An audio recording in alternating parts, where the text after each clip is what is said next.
The international organization Oxfam released a major report titled Takers Not Makers: The Unjust Poverty and Unearned Wealth of Colonial Inheritance. The Oxfam report examines how historical colonialism and modern economic systems have contributed to growing global inequality.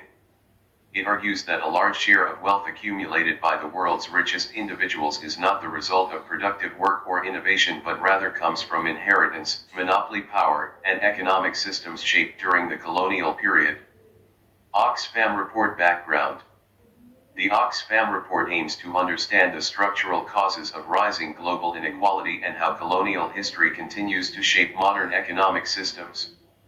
The report focuses on how wealth and power are concentrated in the hands of a small global elite. It examines the historical roots of inequality, particularly the impact of colonial exploitation. It also highlights the continued economic dominance of wealthy countries over developing nations. The report provides data showing how global wealth is distributed and why inequality continues to increase. It aims to encourage governments and international institutions to adopt policies that reduce inequality and ensure fair economic growth. Oxfam report key findings. The Oxfam report presents several findings that show the extent of global inequality and how wealth is increasingly concentrated among a small group of people. Nearly 44% of the world's population lives below the poverty line of $6.85 per day, which is the poverty benchmark defined by the World Bank using purchasing power parity. This shows that a large share of the global population still struggles to meet basic needs. At the same time, the richest 1% of the population controls about 45% of global wealth, showing the extreme concentration of resources among a small group of people. The report finds that billionaire wealth grew rapidly in 2024, increasing 3 times faster than in 2023. This indicates that wealth is accumulating at the top much faster than economic benefits are reaching the broader population. Around 60% of billionaire wealth comes from inheritance, monopoly power, corruption, or political connections, rather than productive economic activity. These findings challenge the belief that extreme wealth mainly results from hard work or entrepreneurship. Economic inequality in India. India provides an important example of how economic inequality persists despite rapid economic growth. According to Oxfam's report Survival of the Richest, the India story, the richest 1% of Indians control more than 40% of total wealth. Meanwhile, the bottom 50% of the population owns only about 3% of the country's wealth. This indicates a highly unequal distribution of resources. Rural-urban income gap. The Household Consumption Expenditure Survey 2023-24 shows significant differences in consumption between rural and urban areas. Area.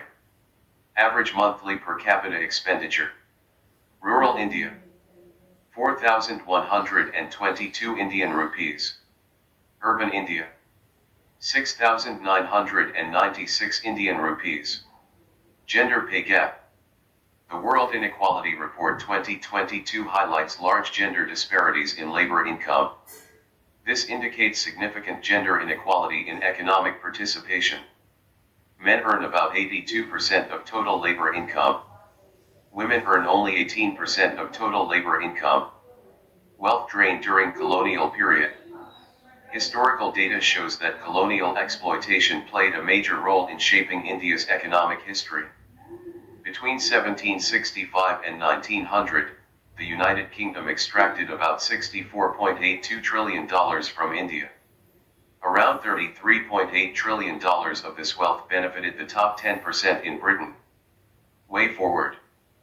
The report proposes several reforms to reduce global inequality and address the legacy of colonial exploitation. Governments should establish national inequality reduction plans with clear strategies to reduce economic inequality, including measurable targets and fixed timelines to track progress. Global financial institutions such as the International Monetary Fund and the World Bank should be reformed to provide greater representation to developing countries, ensuring that voting power reflects global population and development needs. International financial institutions should avoid imposing strict economic conditions like austerity measures, fiscal consolidation, or deregulation while providing loans or financial assistance to developing nations. Reforms should be introduced in global political institutions, including the United Nations Security Council, by expanding permanent membership to include countries from the Global South and reducing or eliminating veto powers that concentrate decision-making authority among a few nations. Governments should implement progressive taxation policies to tax ultra-rich individuals, including wealth taxes and higher taxes on large fortunes, to help redistribute income and reduce inequality. Countries should cooperate internationally to eliminate tax havens that allow corporations and wealthy individuals to hide income and avoid paying taxes. Governments should regulate large corporations and break up monopolies to ensure fair competition, while also ensuring that companies pay fair wages and follow environmental and social responsibility standards. Global trade and patent systems should be reformed to democratize knowledge, preventing monopolies over medicines, technology, and scientific innovations.